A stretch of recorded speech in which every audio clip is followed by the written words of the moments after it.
There once was a man named Gold Roger who was king of the pirates. He had fame, power, and wealth beyond your wildest dreams. Before they hung him from the gallows, these were the final words he said. Our perspective is yours for the taking, but you'll have to join us first. We left everything we debated at the Yonkō Table. Ever since, pirates from all over the world set sail for the Grand Line, searching for the Yonkō Table, the table that will make their dreams come true.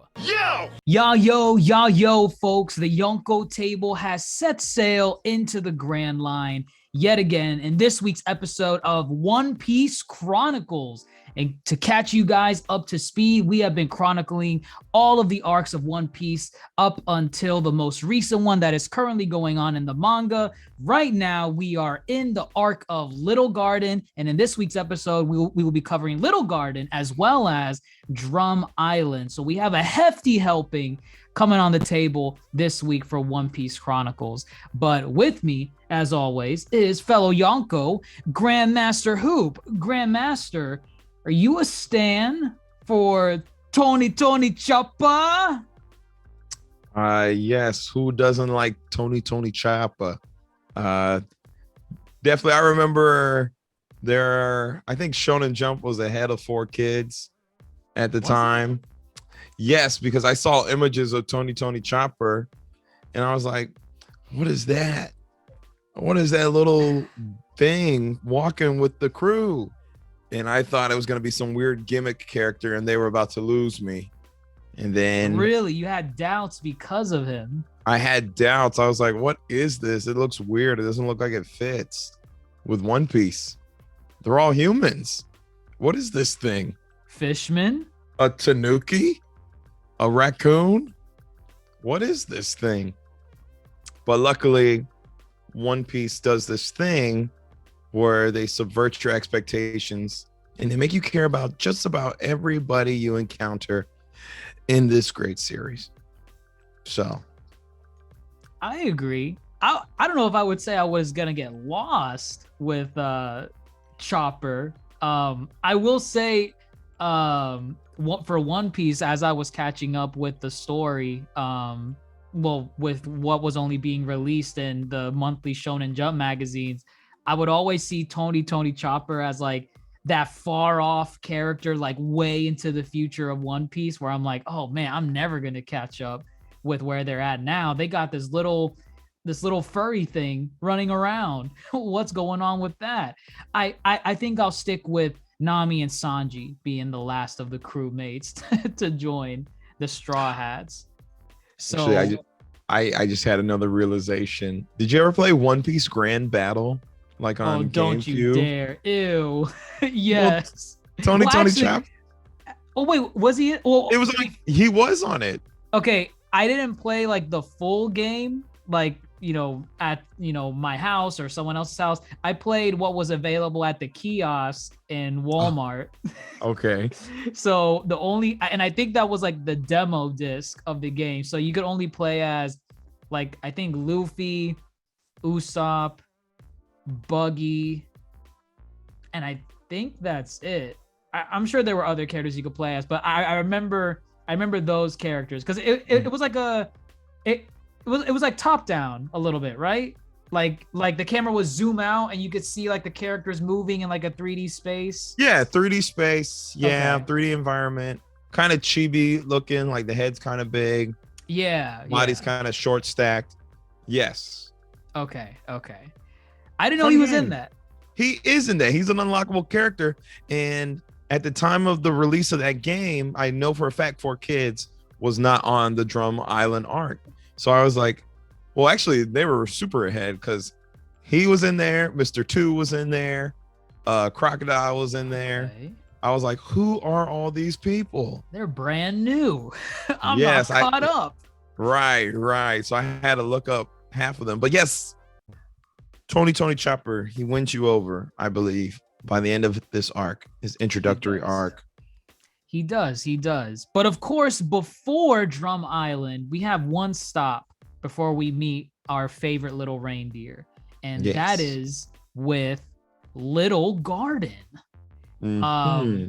Little Garden is what? The first stop that they take once Vivi, who was revealed to be a princess of a desert kingdom known as Alabasta, joins the crew. Right? And I think this is like one of those unique scenarios where she's sailing on the ship with the Straw Hats, but she's not a Straw Hat. Correct.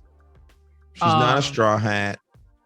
She's asked for their help, but it's like reluctant help, and they're reluctant to help her too. Why would they want to get involved? Except I think she promised Nami treasure, and you know.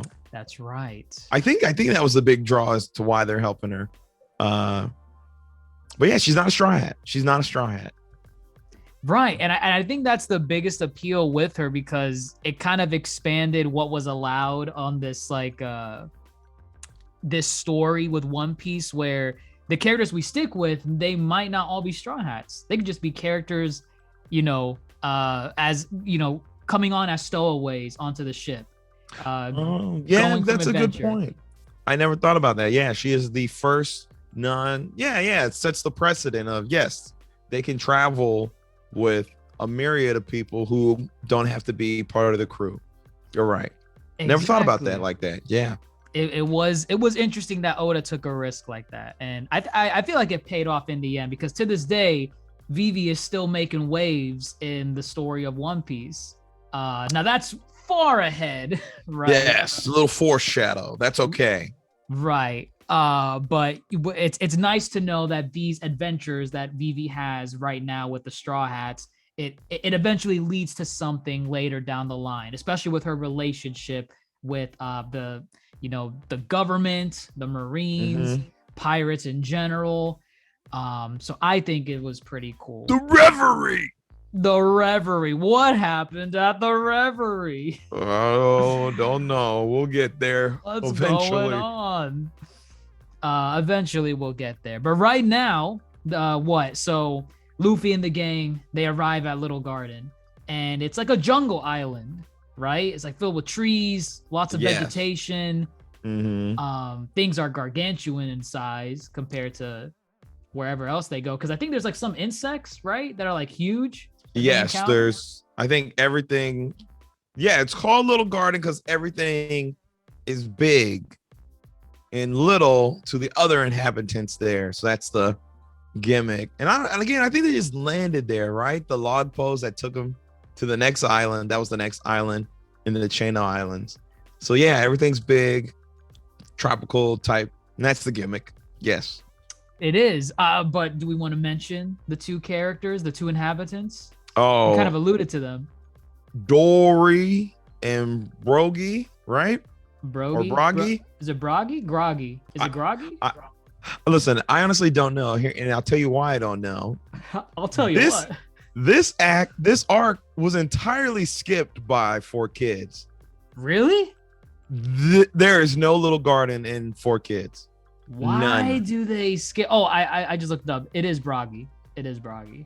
Right. But wow. So wait, what are we at now then? So 4Kids skipped the whole thing with Crocus, right? Crocus and Laboon completely skipped. Okay. Completely skipped. Okay. Well, no, they were altered. Little Garden is simply skipped in its entirety. It is skipped. So how do they explain the situation with Nami when she gets to Drum Island? The climate change in the Grand Line. Of course. Right. Of course. That is literally it. I really want to know what were the reasons for skipping some of this stuff. And I don't know if it's just let's get to the good stuff quicker with 4Kids, or if it's some sensitive subjects. What I read was this arc was too violent to try to edit out.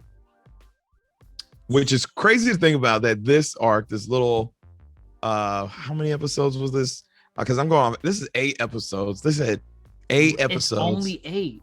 Wow. Only 8 episodes. And they said, okay, it's too much violence. Cut it out. The whole thing. It's funny. like how much effort they put into the editing process with like taking out the guns and replacing them with corkscrew. Like 4Kids really went in and edited certain scenes, but it's funny to see them just draw the line at certain arcs. Like, oh man, they edited Arlong. They edited Arlong Park. Yes. Arlong to me is a little violent because homie's got sharp teeth. He's biting everyone. There's people drowning in certain scenes. People getting stabbed in the stomach.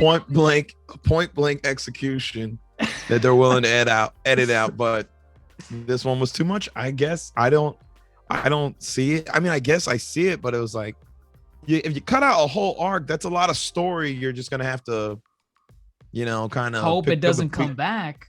Right. And, wow, that's interesting because this is the first time with Dory and Bragi that we see the introduction of like a new species in One Piece. The second one. Right. Giants.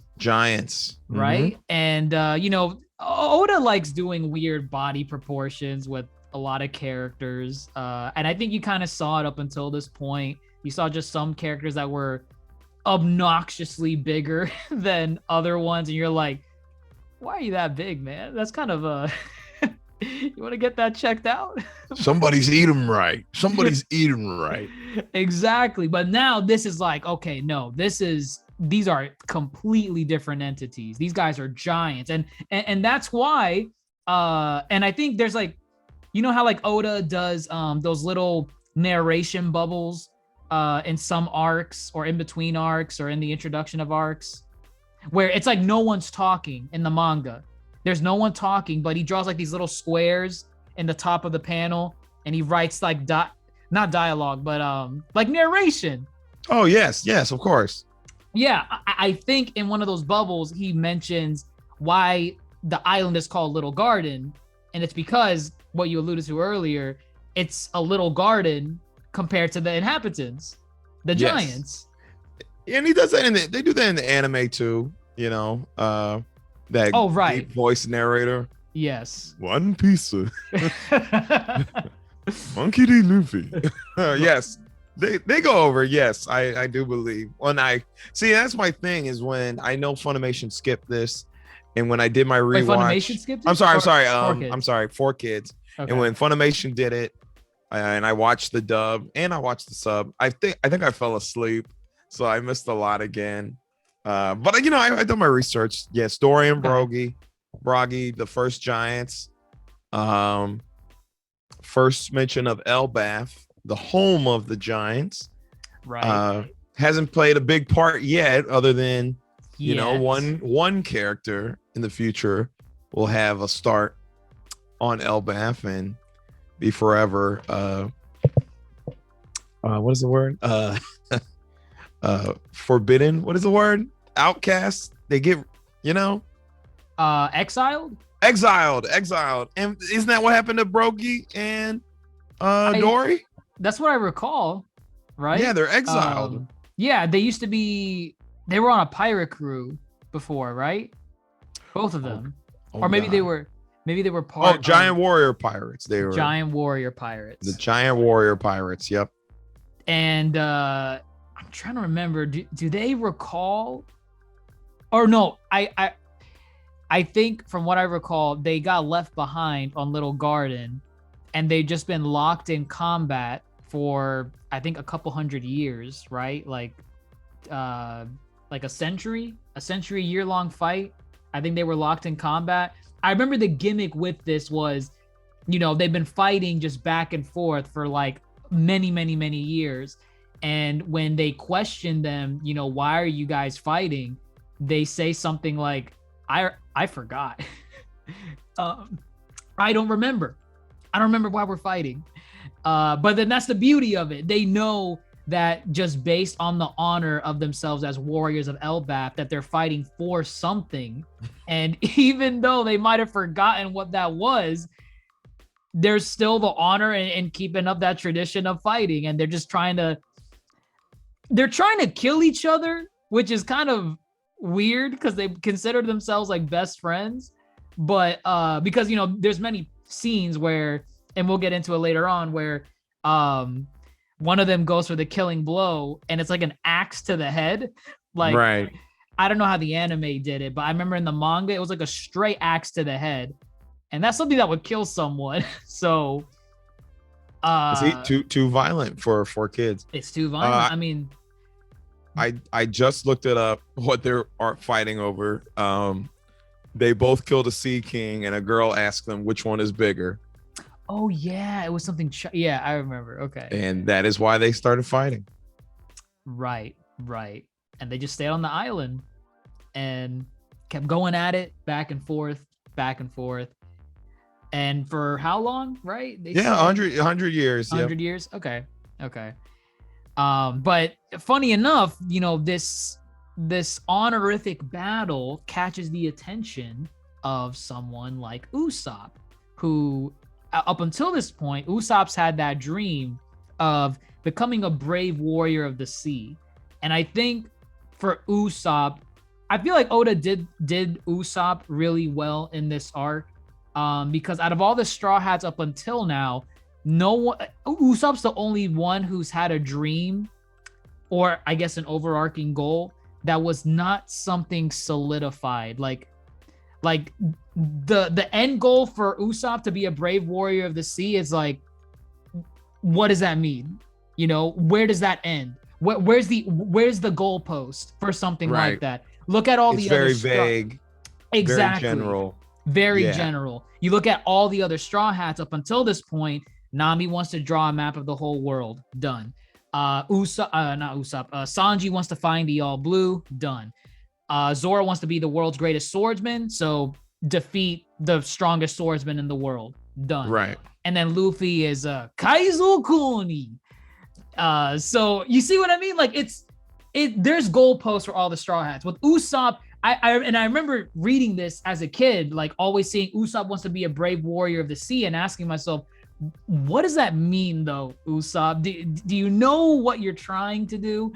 But I feel like in Little Garden, I feel like Usopp's eventual goal of getting to Elbaf, because he's so moved by the honor and the battle prowess of these giants, Usopp wants to at some point make it to Elbaf.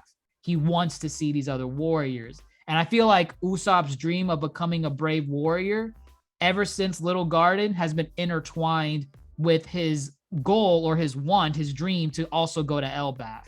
I feel like they're one and the same in a way.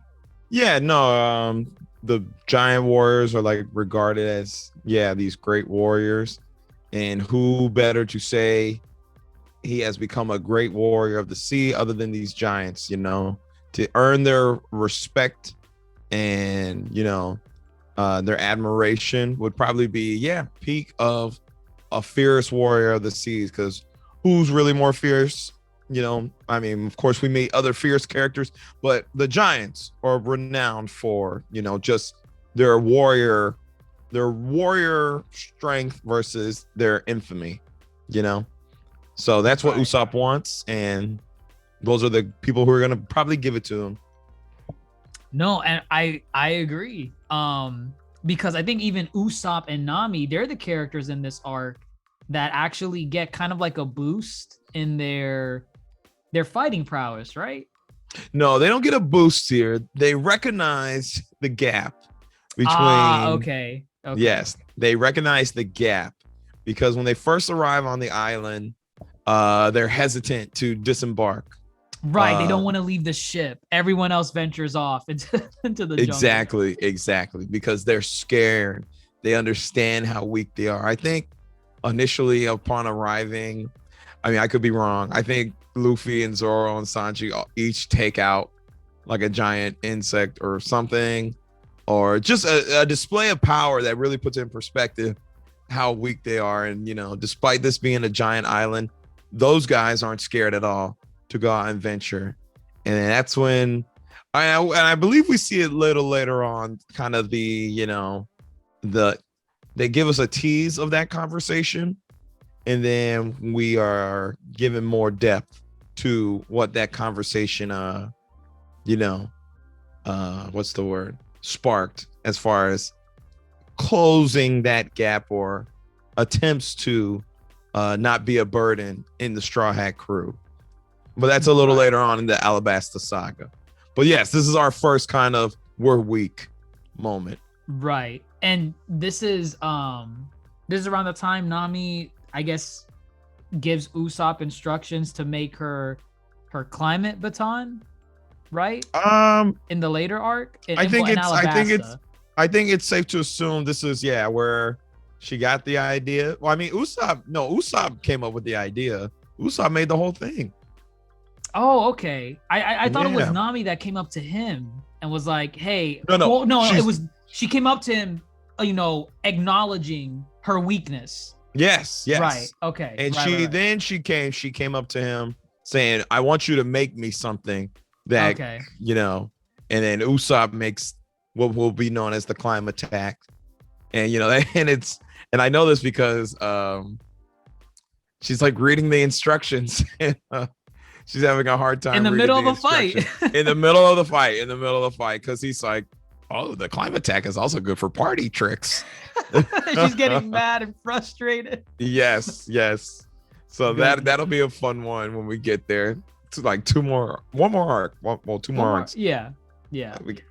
So yes, it is acknowledged here rightfully because I mean, not that they're here to fight Dory and Bragi, but there's Baroque works still running around. Baroque works. Yeah, again, we kind of touched on it last week in Whiskey Peak. But up until Alabasta, from Whiskey Peak until Alabasta, you really start to see how Oda's writing these overarching arcs. Like, there's no other way to put it. They're overarching arcs. Yes. Alabasta saga is really a saga of, there's the main course of like Little Garden and Drum Island and all these other places, but in the background, things are brewing. There's things that are connecting these arcs together, these mini arcs. So in Little Garden, we get introduced to a handful of characters, some reoccurring, right? Some of them appeared from Whiskey Peak. Yeah, Mr. 5 and Miss Valentine's, they come back. But the newest Baroque members that we meet are Mr. 3 and Miss Golden Week, with, Mr. 3 out of everybody probably being the most significant of the characters introduced in this arc, other than Bragi and Dory. Mr. 3 is definitely a mainstay. No, he is. And I think, I'm trying to remember when they established this, but I think it was in Whiskey Peak where, and this was the cool part, I don't think there's one for the female figures, like because the female figures are all named after holidays, right? Yes. So you got Golden Week, Valentine, Miss Christmas, all that stuff.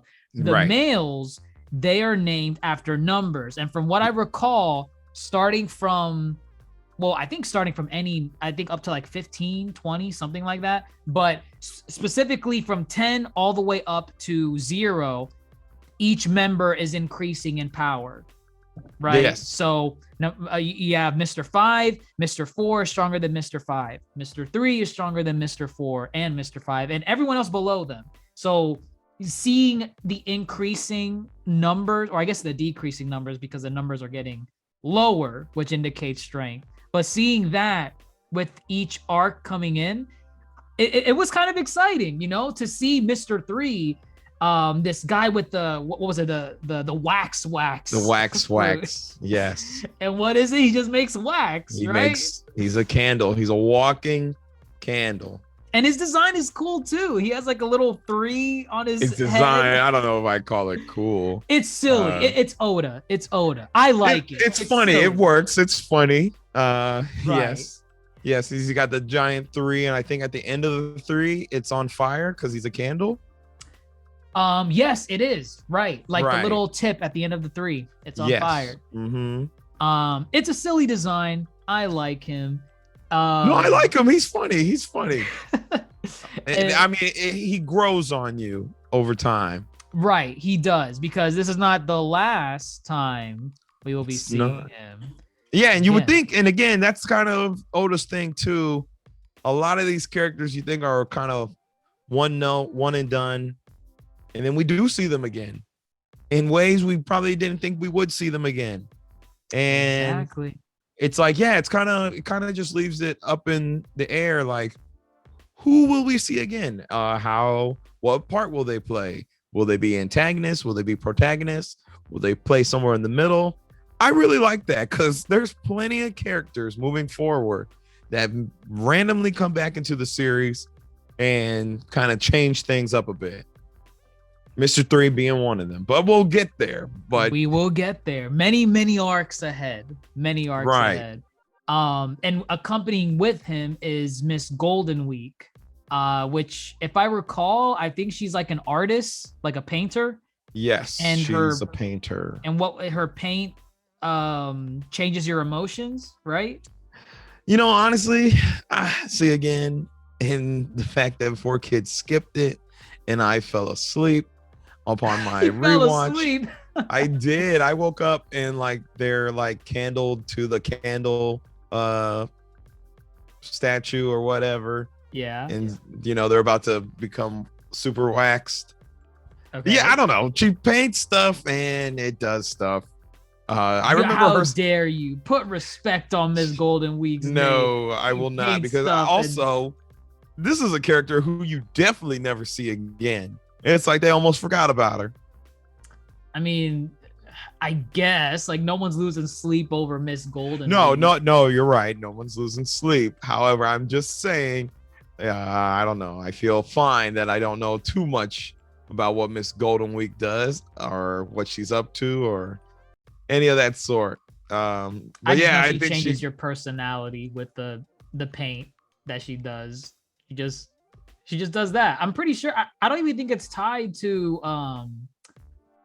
Is it tied to a devil fruit? No, it's not a devil fruit. Nope. Yeah, that's one of. This is a weird scenario where Oda, he has a character that has this insane ability. No idea what that paint has. No idea if there's like an element or something, or like something from One Piece that we don't know about yet, like ingrained in the paint. But no devil fruit. But she's able to use it as if it is a devil fruit ability, change people's emotions and their personalities. That sounds like a devil fruit ability, but it's not. You gotta have some characters who, you know, don't necessarily have a devil fruit power, but they can still hold their own in a fight for however that may be, you know. And that's kind of that. I guess I don't want to say this is the first time we're given a character like that. Well, I think it's almost like it really is when you think about it, just because like everyone has like a gimmick with them if they don't have a devil fruit, right? So an example I go to is Pearl from Don Craig's crew. He was just a giant pearl and he just punched people with his pearl knuckles, I guess. Yeah. But this changes your personality. Like it's something so insane that it's like magic. It's literally like magic. Let it be convoluted. Let it have no explanation. Maybe Oda's not brought Miss Golden Week back because he realizes, man, how do I explain something like this? This makes no sense without a devil fruit. I mean, I'm okay with it. And you know, honestly, there's probably a science around it about how certain colors can make you feel or elicit certain emotions. That is true. I'm sure there's some research into this. And then he just said, well, what if someone fought with this? What if someone had a palette and a paintbrush and started flinging paint and stuff at people to change their mind? Potentially. I could see it. Sounds like Oda. Right. But I guess like the main plot with this, I think Mr. 3 and Baroque Works, they rig a fight between Dory and Broggy, right? They rig one of their fights so that I think it's who was it that actually died? It was something where I think it was who's the one with the they both have beards, damn it. Let me see. Who was the one that had this giant Broggy, that was the one. something happened with Broggy where actually was it Broggy? You don't get hung up on who was I'm who. getting hung up. Their fight was rigged. They're both wanted, so they both have like 10 million berries on their head. And yeah, Mr. Three's like, let's take them out. They gave them a beer that was like explosive. So in their fight, one of them suffers internally. Which is insane. Right. Because they both survive somehow. Yeah, exactly. And so from there, they're just trying to capture them and the Straw Hats. That's it. They're just like, because at the end of the day, Baroque Works is made up of pirates and bounty hunters and just random criminals. And they say, here's a score. Let's get this score. Let's get these giants. The Straw Hats, let's get them. Oh, Vivi's there too. The boss would love to get her. Let's get them. And they do this like extravagant plot where they Mr. Three's planning to encase them in wax. Yes. On a wax cake monument looking thing. Cake, that's what it is. Yes. Mm-hmm. Right. I just found it so funny that I think it was Zoro, Sanji, and maybe Nami. I think they were the ones that were trapped on it's Zoro, Vivi, and Nami. Okay, Zoro, Vivi, Nami. Got it. So they're all trapped on there. And there's like a spinning top thing on the wax cake that's slowly encasing them in wax. And there's something where Zoro, he can't move. So I remember this. I vividly remember this. There are parts I really remember well in the Little Garden and other ones that I just glossed over. I'm like, oh, okay, I guess that happens. I remember specifically Zoro was contemplating cutting his own legs off to escape the wax. Right. That's the thing. He's like, oh, maybe I should cut them off. But then if I cut them off, I won't be able to stand. What? I don't know. It's just a thought Great process. logic. Great logic, silly. Zoro. Goodness. But of course, they're able to escape eventually. There is one scene. Again, to me, this is like the embodiment of how I remember Little Garden. And it's when Mr. Three fights off against Luffy. Luffy is clearly the one that is overpowering Mr. Three. So Mr. Three has to kind of use deception, use little gimmicks with his wax abilities, try to get the edge on Luffy, right? And there's a scene where Luffy chases him off into the forest. He's trying to catch Mr. Three because, everyone's freed from the wax cake. Miss Golden Week's taken care of. And he's chasing Mr. Three, right? Mr. Three goes into the forest and he basically does Kagebunchu no Jutsu. Right. And he does a bunch of clones. And he's taunting Luffy saying, hey, you can't find me, Straw Hat. Which one am I? I could be over here. I could be over here. And Luffy just does Gomu Gomu no Stampu. And he kicks the face of the real Mr. Three. Yep. And Mr. Three says, how did you know? How did you know that was the real me? And Luffy just responds with instinct. I thought that was cool. It was awesome. You don't need it. I know I'm not. I'm like, you don't need an explanation. I'm fine with instinct. Some people have fighting prowess. They can spot a clone a mile away. I'm okay with it. I am okay with it. I don't. And again, these are toss away villains. I don't need this elongated fight of Luffy trying to find the right one. If Luffy calls it instinct, I believe it. I believe it too. The prelude to Ultra Instinct, Dragon Ball God. Super drew inspiration. How about observation hockey? How about that? Ooh. Foreshadowing. I actually just thought about that just now. Like instinct, when it comes down to it, observation hockey fits the bill. Okay. Yes. Okay, I like it. Ooh, now is this him going back? Oda? Is this Oda going back and giving rhyme to reason for certain events? When Mr. Three comes back again at some point, he might address that scene where Luffy kicked him in the face. He said, I know how you were able to find me all those years ago in that forest. Wait, does he really? Or oh no, I'm saying like maybe when he comes back again, like okay, maybe okay. Again, maybe they right. might address their fight from back then. But I feel like if he didn't bring it up last time they met, he's not gonna bring it up. This time. Right. We'll see. But yeah, Little Garden is not that long of an arc.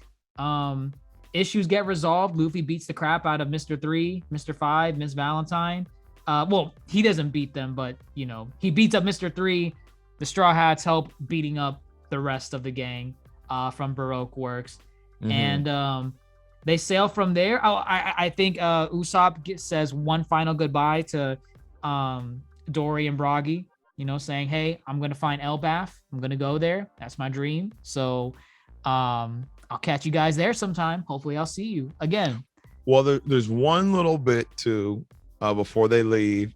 And I think this is a really funny bit. So I think it's Mr. 13. And he's like an otter with sunglasses. Okay.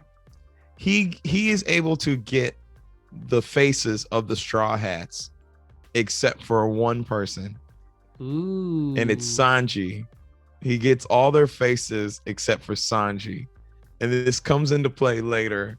Interesting. And it's just a really funny bit because, like, you know, with Sanji and his wanted poster, they could never get a good picture of him. And they always had to go off of like people's memories of what he looks like. And then same thing here too. No one can get a picture of Sanji. And then, you know, foreshadow enough. There's reason to why if Sanji did have a good quality picture of him, things might have been a lot different for his character.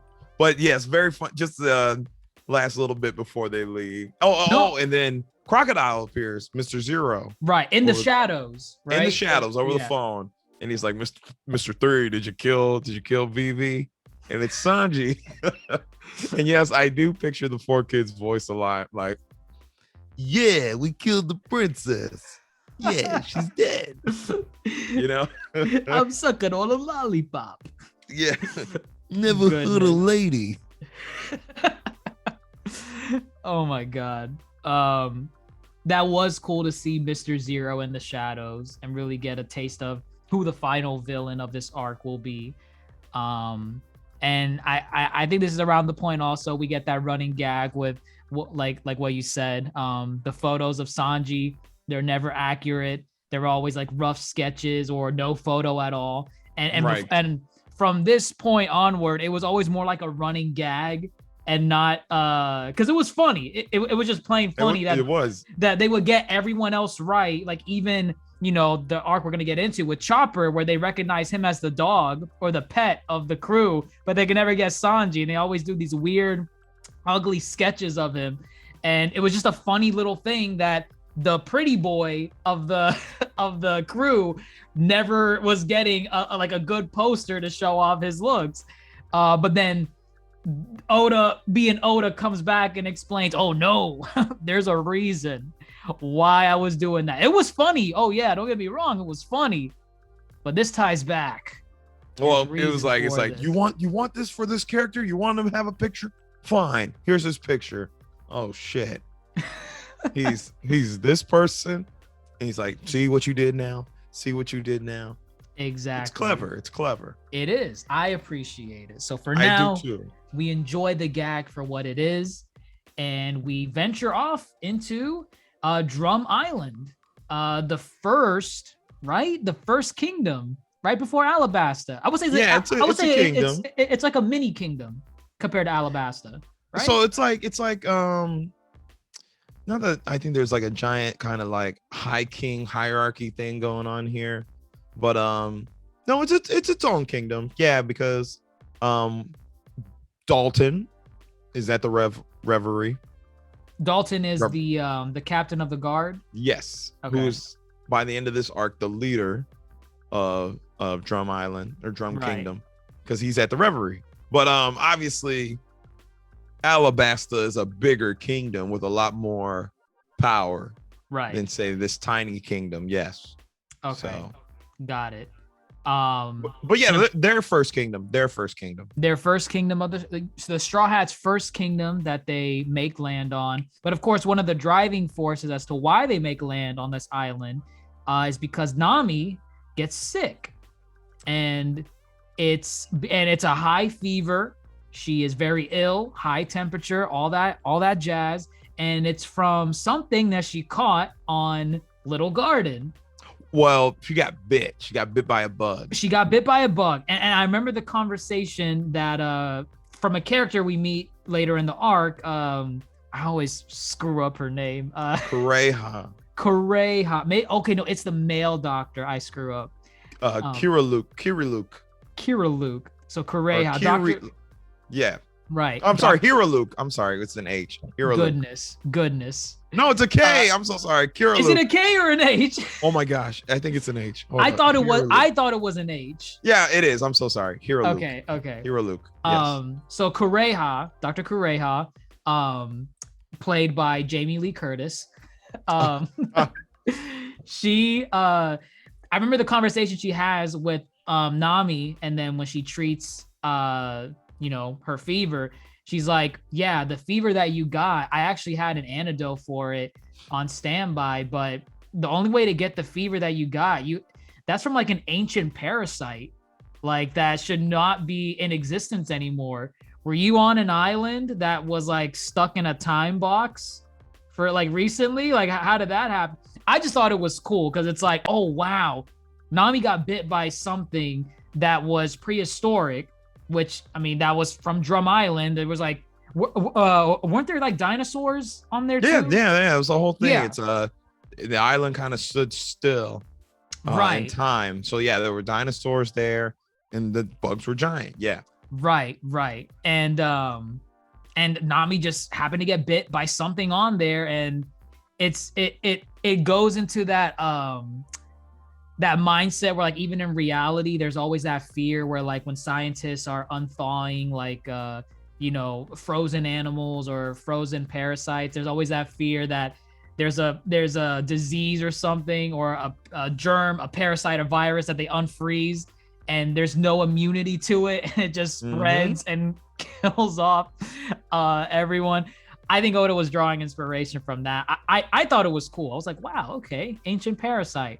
She got cured, but that's cool. It was an ancient parasite that did that. But for kids, it was the climate. The climate. Oh my God. It's so, oh man. Oh man, everybody else is fine, but Nami's immune system is so weak. Right. Goodness. They dig themselves a hole, but whatever. I guess, yeah. But they get to the island to mainly treat Nami. And this is the second island with Vivi in tow. Yes. And their goal, I think the inhabitants, they instruct them to climb the mountains to get to the doctor, right? Well, that's because there are no other doctors. There are no other doctors. That's right. There are no other doctors on this island. And funny enough, I forgot this was a thing. I looked it up today. They were known as the Kingdom of Doctors. They were renowned, medicine. Right, for their medicinal practices. Oh, and yet, that's right. And I think actually Vivi mentions, Drum Island, Drum Kingdom, we should go there. They're known for their medical practices. And then when they get there, no doctors. No but doctors. One doctor. A conniving one. Well, she's a witch. She's a witch. She's 100. She's old too. Is it 140 something, right? Well, that's the joke. The whole she lies about her age. She lies about her age? I think she lies. Yeah, she says something. Oh goodness, I know it's something where we know what her official age is, and it's a ridiculous age. But then she's like, "Oh no, I'm actually 100 years." Okay, so right at this point in the story, she is 139 years old. Look at that. Look at that. That is insane. And this is something with Oda that I've always like making fun of. He only knows really like 2 body types in One Piece. And this applies to both the male figures and the female figures. If you're a male in One Piece, you're either like kind of round in figure, or you got this chiseled six pack like all over your body. Those are the males in One Piece.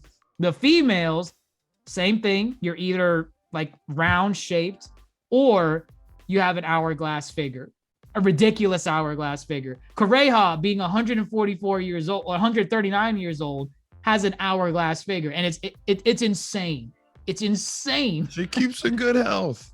She keeps in good health. She's very lively. She's very lively. She's a lively character. You know, she's not just I think they even explain like how she gets that old. Cause you know, up until this point, it's assumed that humans in One Piece, they just naturally live the same amount of time as humans in the real world, right? Like 80, 90. I always took it as she's just a really good doctor. She just keeps extending her life over and over again. Yeah, essentially, yeah. It could be. But we have a corrupt king in this arc, right? Yes. King Wapol. Yeah, Wapol. he's an interesting king. Well, they first meet him on the ship on the Going Merry. Do you remember they encounter them? I do. And he eats part of the Merry because he ate, I don't know what it's called. He was hungry, right? He ate the mouth fruit. Right. Oh my god. Or something. The mouth fruit, the eat fruit. It's where he can eat anything. He can eat anything. So he's like, he takes a bite of their ship. Like, he's like, I'm hungry. And he takes a big old chunk. And it's like, oh my gosh. And so, of course, they short little skirmish. They get him off the ship. But right. Yes, he is they didn't know he was the king of Drum Island when they met him. Right. But he is corrupt. He takes all the doctors and makes them work in the castle, and pretty much like has the people beg him for medicinal aid and, you know, the right to see a doctor. And yeah, he's just, I don't know, he's just like this selfish dude, and that's his shtick. That's his shtick. But you know, they met him out on the water because prior to the events here, Drum Island was attacked, and it was attacked by a pirate. Ooh. Right. And I completely forgot about this. I don't even think they mentioned him for kids when I first watched it. There's no way they did. I don't even remember them getting as far as Blackbeard in 4 Kids. I mean, they never got to Blackbeard, but he is name dropped here. They said Blackbeard, and that's the other part too, is because it's Dalton who's explaining this. Right. He says our whole country was destroyed by a pirate crew, and this pirate crew only had 5 members. 5 members. That's insane. And then he's like, Kurohige, or however you say Blackbeard. Oh, is that how you say it? Yeah, I think it's Kurohige, I think. Oh, okay. Don't quote me. Quoted. But it's Blackbeard. Blackbeard destroyed the country, and Wapol, in fear of a 5-man crew destroying a country, takes all the doctors and leaves. He says, you can have my country. We're out of here. I'll be back with the leftovers. Literally. And Dalton's left in charge, basically. He's, you know, well, that's the other thing too, is that Dalton was the captain of the guard for Wapol. And yeah, he stays behind. Oh, yeah, he stays behind. Or no, I think he kicks him off because he's tired of Wapol's stuff. Dalton kicks Wapol off? No, Wapol kicks Dalton off of his captain of the guard. Okay, got it. Yeah. Pretty sure that's how that went down. But yeah, now Wapol's back and he's asserting dominance. Ain't nobody really having it though. No one is, not even Dalton himself. And I mean, we forgot to mention it with Dalton. He's the first zone type user we've seen in the series. Yes, he is. I think that's kind of cool. So what is he? He's the ox. The ox fruit. I think there's a specific model, because that's the whole thing with zone types. There's always like, you turn base into model. Right. You turn into something, whether it's like a mythical animal, or actually, yeah, it's usually like an animal. And there's different model types, right? So if you eat I think the bird fruit is called like the tweet fruit, but there's different models of it. Is it always called the tweet fruit? I thought that was only a 4Kids thing. Was it? I thought that was the official English translation. Oh, hey, if it is, it is. Oh my gosh, but it sounds like I heard censored. the tweet fruit and I was like, oh, that sounds terrible. Oh my god. No, actually, yeah. So in 4Kids, they did call it the tweet fruit, but it is also considered the official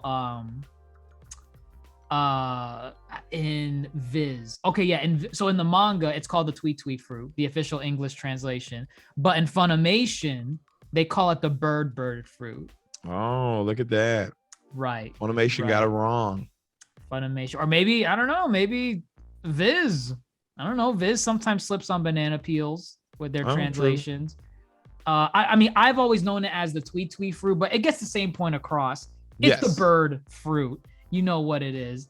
And then the model is, I don't even know why we're talking about the bird fruit. It's Dalton. Yes, it's the ox fruit model bison. Okay, there we go. That makes sense. So that's cool. That we get to see the first zone type user with Dalton. Some cool little gimmicks with that as well. And there's another user in this arc that also took a bite of a zone type fruit, and that's our good boy Tony Choppa. Yes. Which fruit did he bite? Which fruit did he take a bite of?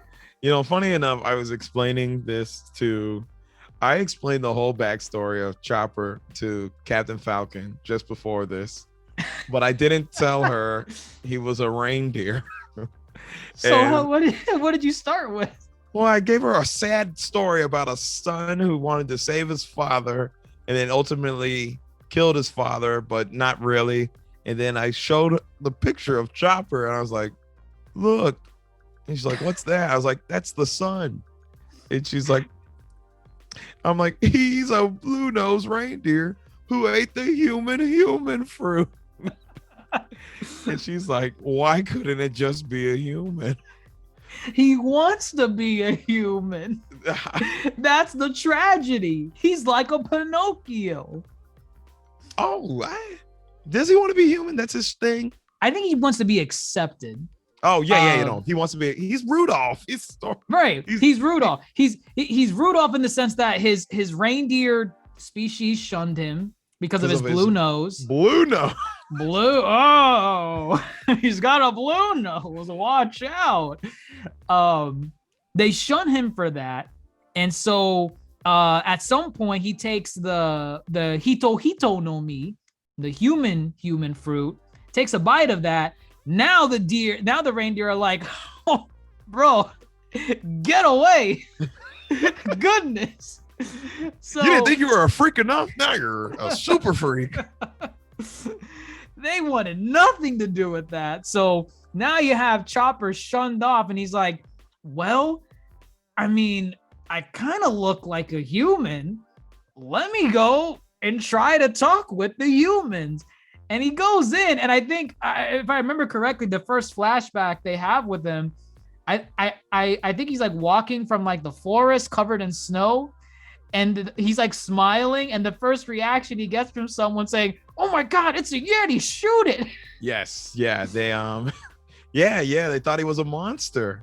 Exactly, it's sad. He just wants to be accepted. Yes, those bullets landed. They did. Mind you, Chopper, when he was trying to interact with the humans, he was in his his Yeti form, the big one. His human reindeer hybrid form. Right. So it's kind of like, it's not the version that we have in our backgrounds. It was like the bulky the big one. Yeah, which big is version. that's the hybrid. Yep. Right. That's the one he tried, trying to integrate in human society with. Didn't work. End up shooting him. So he runs away. And during this escape, or during the multiple escapes he probably had, he comes across the good doctor. Pronounce it for me, because I cannot say that. KUREHA. KUREHA. I mean, KUREHA. Oh, why do I keep my putting God. the K? I'm sorry. KUREHA. KUREHA. Yes. And I remember this one kind of being silly, because KUREHA is a doctor that is kind of like a quack. He is a doctor. He is a quack. Really silly.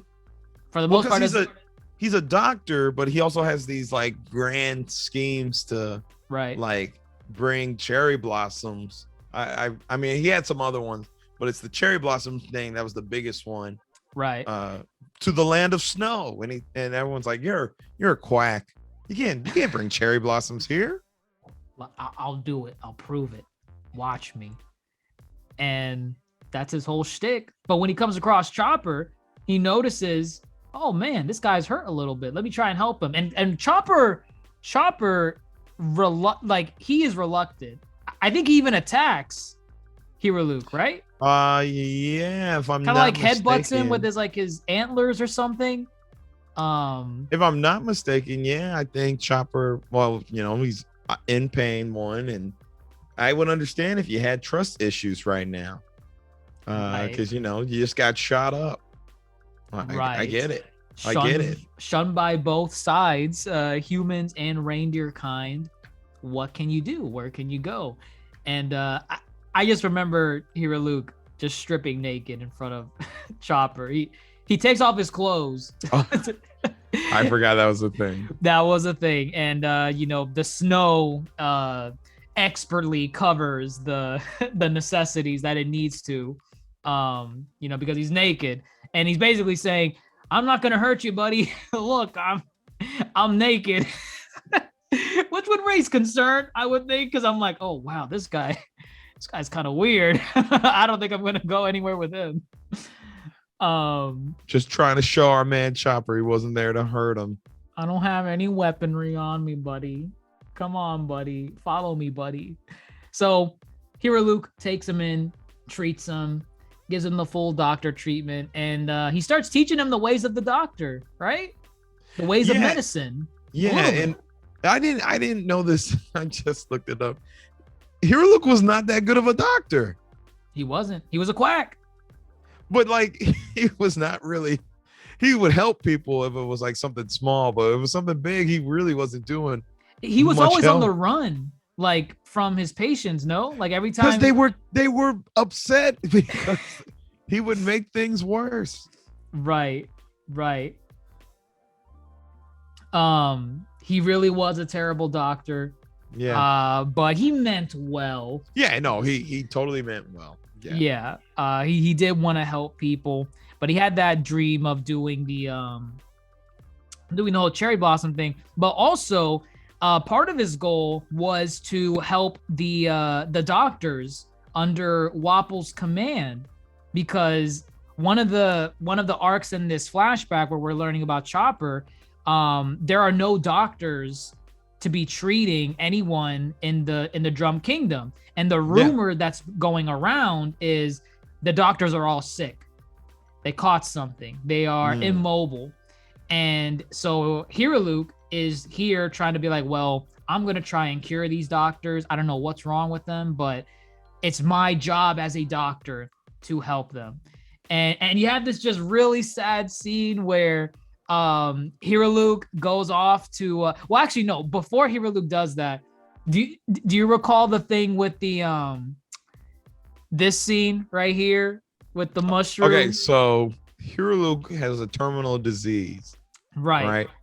And I think he's coming up on his 10 days left, and he doesn't want Chopper to watch him suffer and die. So also he has a Jolly Roger, he has the KUREHA Jolly Roger, skull and crossbones with the cherry blossoms going through it, and his hat. I think his hat's on it too. And so he's got big like he's like, oh, you know, the Jolly Roger stands for like vitality. It stands for, it's a symbol of your, you know, whatever your goals are, your perseverance and whatnot, which plays a role in it does play a role. Oh, my man, gosh, it's so sad. So he's got 10 days left, so he kicks Chopper out and he starts being cruel to Chopper, and he's like telling him to go away. I think he even shoots at Chopper, right? Because he says, you're treated, you're healed, I did my job as a doctor for you, get out. Leave. Right. After a year together, being this like father and son like dynamic, and you know, Chopper is heartbroken at this, you know, and he comes back and hears a conversation between Luke and KUREHA talking about his terminal disease, and he does find out that is the reason why he sent Chopper away. So what does Chopper do? The good doctor. Ooh. He goes in his book and starts looking for a cure automatically. He finds a mushroom that is supposedly could be the key ingredient to a cure, and he even likes it, or he even thinks it will help more, because just like the Jolly Roger that is so inspiring to Luke and Chopper, there's a skull and bones next to the mushroom. Oh. And so what? Chopper tells that too, or he comes up to Luke with the mushroom. Right. He's like, I found your cure. You will be cured now. And they make the tea, or they make the medicine. Right. Also, for Chopper to get this mushroom, it was like in an area of the mountains where he got the crap beaten out of him by those rabbits. The bunnies. Yeah. I just remember that because I remember when he came back with the mushroom, one of his legs was like crippled. It was like kind of just dragging. I was like, oh man, that's so sad. Right. So this dude here, Luke, is so moved by Chopper and his resilience and his, you know, perseverance to get this mushroom for him. He gladly takes him back, wide arms, you know, and that's it for that, right? He's cured. Right. And so what does he go and do? Does he like confront Wapol? Right. From there, I think he tells Chopper, I'm going out for a walk, or I'm going out to treat some patients. Chopper doesn't know where he's going. And so because Chopper's like happy. He's like, oh wow, the doctor's in high spirits. He's okay. He's cured. I cured him. And so Luke ventures off, but obviously he's going to Wapol. He's going to Wapol's castle. Meanwhile, KUREHA comes back to where Luke's house is. Chopper's there, obviously, and she confronts him. I forget how the conversation goes, but basically, KUREHA. He tells her about the mushroom. Right. And he's like, hey, I cured him. And she's like, what do you mean, boy? There's no cure for what Luke has. Right. And Chopper's like, no, look, I gave him this. And then what? She punches him? She beats the crap out of him. She whoops that reindeer ass. She goes in on him. That's so mean. But yeah, she just starts wailing on him, and Chopper, you know, Chopper's a child at the end of the day. He's like mentally, he like at this point in the story, he has like a 6-year-old. Right. A very intelligent 6-year-old. Very intelligent. He has those child tendencies. KUREHA just whooping that ass. And she's saying, what? She basically clarifies to him, no, you damn fool. That skull and crossbone in that medicine book means that mushroom you gave him was lethal. It is poisonous. Mm-hmm. If anything, you hastened his death. Chopper doesn't believe it, right? He calls KUREHA a liar, and he runs off to try and catch up with Hiruluke. And Hiruluke basically goes on this kind of like a suicide mission almost, right? Well, so he went to go because he heard the doctors, because remember Wapol took all the doctors. Right. He heard that they were sick. So he goes to, help them. But it was really just a ploy to get Hiruluke and KUREHA out in the open to kill them, because they were the only ones who were opposing Wapol. And so, and that's what happens, is that now he's cornered, and I believe he stands on top of a tower in Wapol's castle, and he just kind of declares, I love you, Chopper. Well, part of it is he's relieved. He's not even upset. Right. He was tricked into being sniffed out. Mm-hmm. He's like, oh wow, so there's nothing wrong with the doctors. That's good. I'm happy. Right. And he just doesn't he like kamikaze himself? Doesn't he like blow up? Something explodes. I'm like reading up on it. I think he made himself explode. Yeah, he made himself explode. I guess I don't know how, but he ends up exploding, and Chopper but yeah, sees it. He thanks Chopper, and Chopper sees it. He ends up seeing it, and that's when Chopper goes into rage mode, and he's about to destroy everyone there. And then Dalton stops him, and he's like, don't even waste your energy on these miscreants, these evil people. Use your Dalton's energy. crying too. Yeah, Dalton's because again, Wapol is a bad man. He's terrible. Here he is trying to kill a doctor who came to heal other doctors so they could go heal other people. And Dalton's done fed up with Wapol and his craziness. And he's like, this is not what your doctor would have wanted. Your doctor wants you to go out and heal people, not seek revenge, And then two, we also find out Hiruluke knew that the mushroom was poisonous. He knew the whole time. Yes, right. And he was just so moved by Chopper that he did it anyways, which is just as heartbreaking too. Like it's he like said, poetry. It rhymes. It is poetry, because he wanted Chopper to think that he was cured, to encourage Chopper to continue being a doctor. And then he would have died just, at the hands of Wapol or that explosion or whatnot. But yeah, man. One Piece, another tragic backstory. I feel like Oda found a working formula. I feel like he experimented a little bit with Sanji, but he hit the nail on the head with Nami. And I think from there, he saw what worked in Arlong Park. And he's like, hey, you know what? Every crew member from now on, I know exactly what to do to make their life just so tragic and make my fans, my audience, gravitate more towards them. I feel like he did a perfect backstory for Chopper. Hands down. I find no flaw in Chopper's. Right.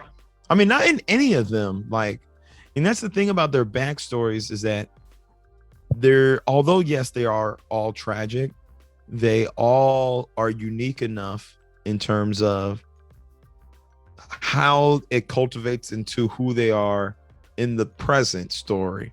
Right. Nami's was probably, the most kind of, intricate, as far as she was acting, malicious towards the Straw Hats, because she's doing this thing. She's trying to save her people in her village, right? And then she's distrusting of everybody. Sanji vows to not let anybody starve, because he knows what it's like to, go face hungry. Right. Chopper, on the other hand, he's like living with the fact that he killed his father. And now he's like, why are we laughing? it's like, it's not, we're not laughing. It's, you know, it's, I don't know. It's like, he's got to live with that fact that he made a mistake, you know, and now he's going to use that and be the best version of himself that he can be. So he never does something like that again. And KUREHA kind of tackles that too. She's like, oh, I'm going to train you to be a doctor. You can't make this mistake again if you want to be a doctor, you know? Right. So yeah, all their stories are intricate and deep enough to where you end up caring about them, and you care about KUREHA, you care about Dalton, all in this one backstory, you know? Right. And it's not even that long. It's one of the shorter arcs, right? Yeah. It's like 13 episodes as far as anime goes. Yeah. Yeah, it is really not that long. And I mean, I feel like the backstory with Chopper is probably the element that sticks out the most, because we do have a final fight in this arc with, you know, Luffy versus Wapol. And I think he had 2 goons with him, right? He did have 2 goons, yes. Do you remember what their like gimmicks were, their powers? One of them had like an afro that he could take off and make punching gloves. Okay. Right. And then the other one was like an expert marksman with a bow and arrow. Okay, but got it. Wapol with his fruit, Wapol's like fruit fuse, kind of. Yeah, he can chew things up and fuse them together. So he fuses the 2 together. And funny enough, I forgot this happened too, that, you know, Sanji tries to, you know, fight these guys, but KUREHA like does like a spine kick to his spine. Oh yeah, what was the deal with that? I remember that. Because, you know, Luffy and Sanji climbing up the mountain got attacked. Oh, they were still healing. Yes, because you know they got attacked by the bunnies. They got attacked by the bunnies, and Luffy's climbing the mountain. I always thought this was kind of painful. I remember because the mountains are steep.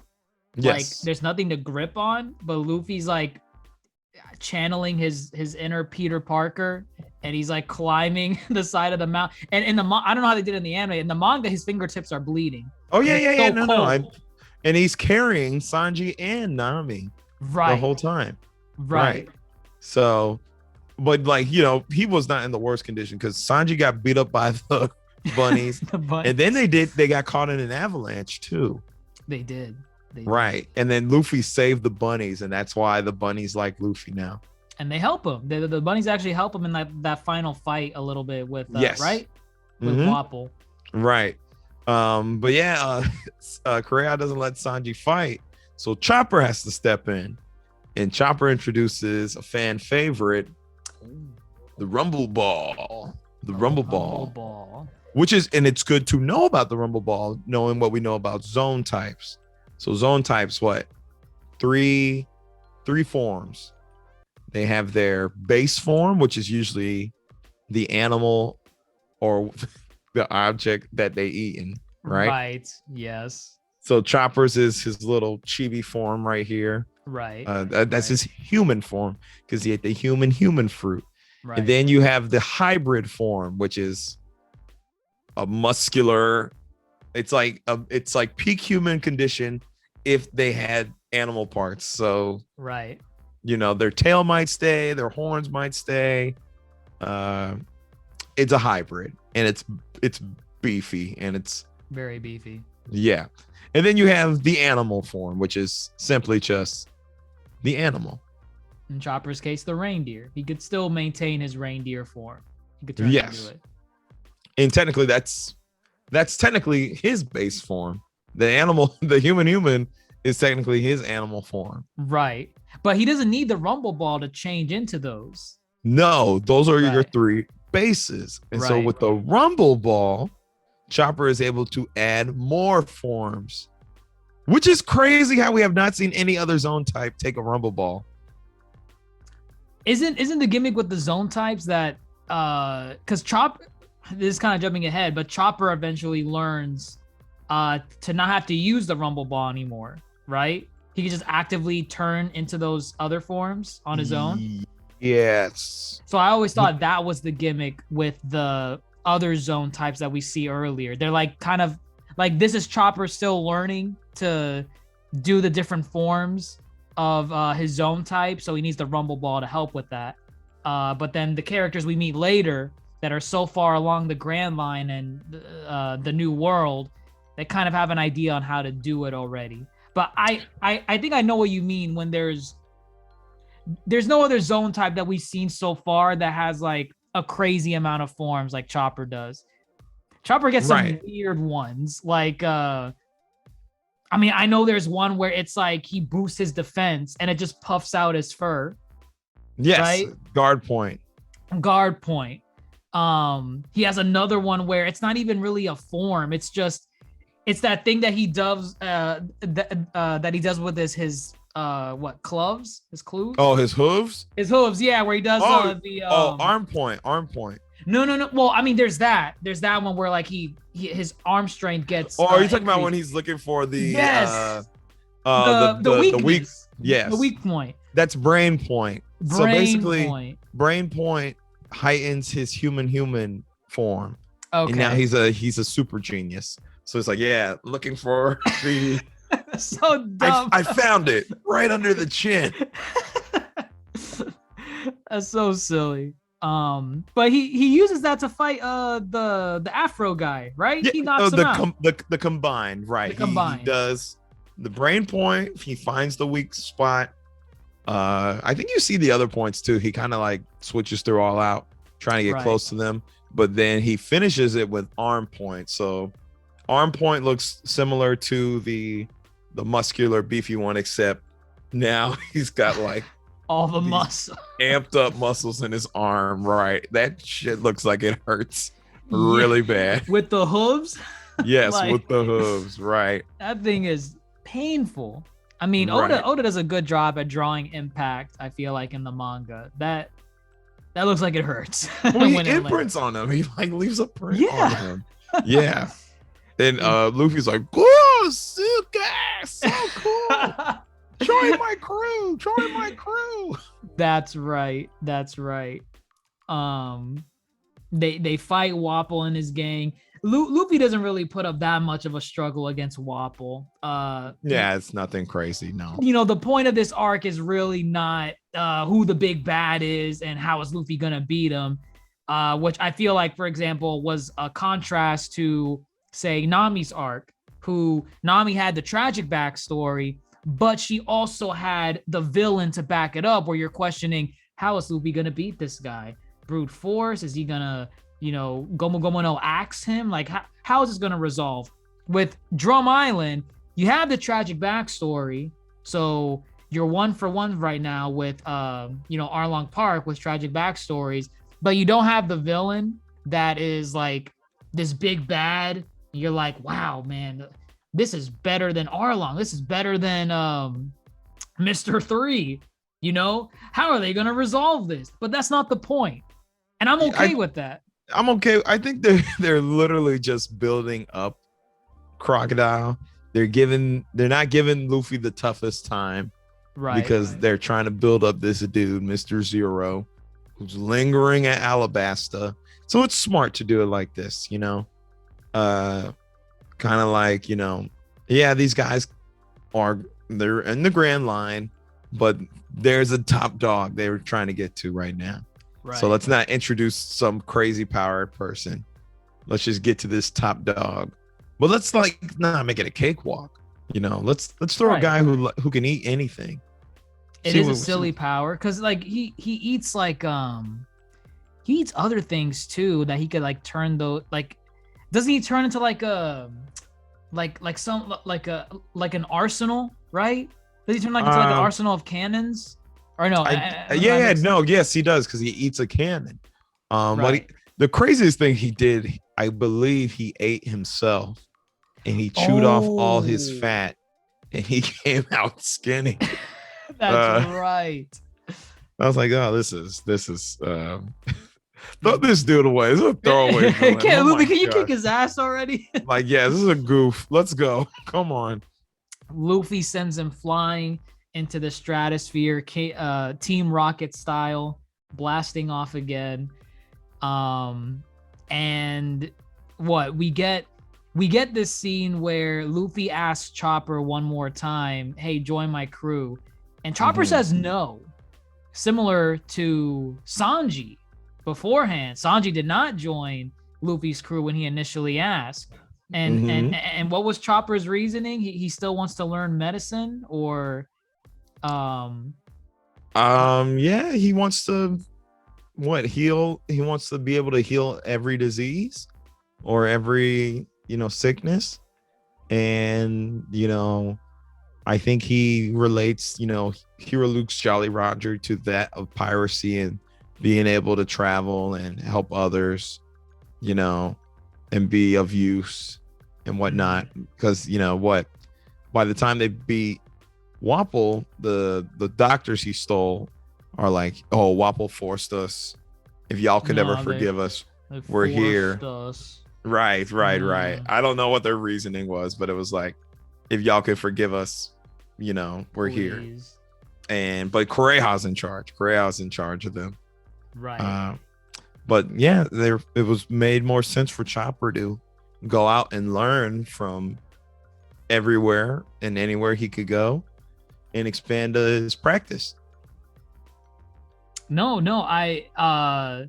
oh man, it's so cool because like the more Luffy got crew members onto his crew, he starts filling roles that you never realized, wow, you really would need someone like this on a ship, right? Like early on, it's like, yeah, you probably do need a cook or a chef on your ship, so you're not eating like moldy to expired meats or vegetables, whatever, and just to keep your health up, right.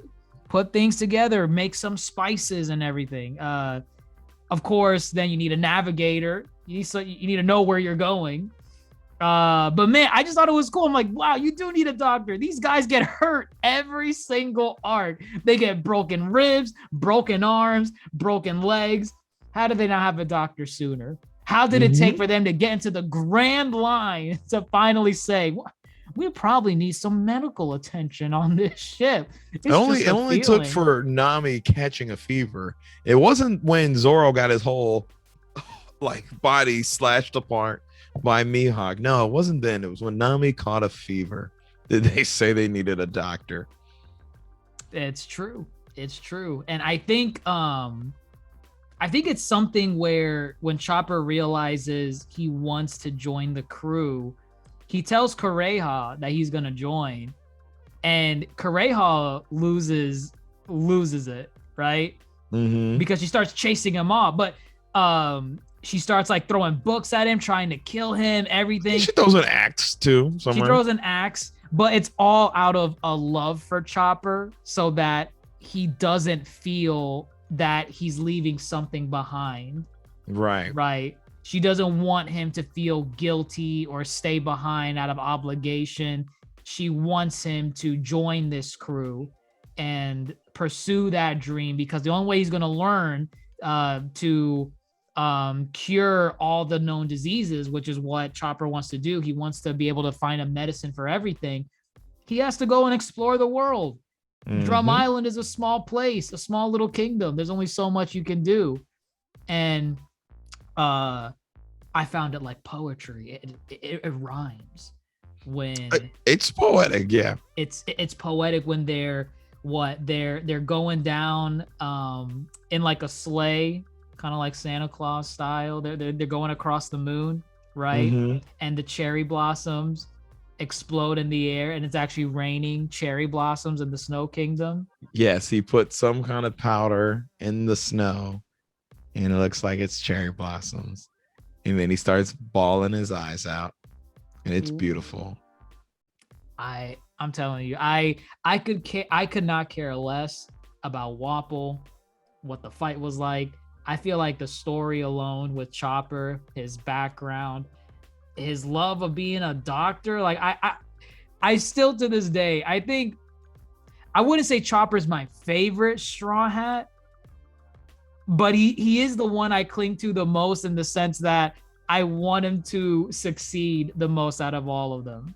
He's like that little kid that's like, you know, he's so innocent to a certain degree. You're like, man, I hope you stay that way. I hope you never become corrupt or, you know, just do anything weird when you grow up. It's good to root for Chopper. It's nice. He's a big dreamer. Like me, he might be the biggest dreamer of the crew. And it's noble what he wants. It's not selfish, you know. Right. Kind of like it's in helping. It's in pursuit of the help of others, right? Yeah. Everyone when else you think about it, yeah, everyone he's else the only one who's not selfish. Right. I mean, they're not selfish. He's the most selfless. Right. Of the dream. His dream is in the benefit of other people, as opposed to everyone else that's like, I want to be the greatest swordsman, or I want to be king of the pirates. His goal of making a medicine for everything that's literally saving lives. So I think it was beautiful. And the arc pretty much ends, and after this we set sail for Alabasta. Yeah, no more stops. It's straight to Alabasta. It's straight to Alabasta.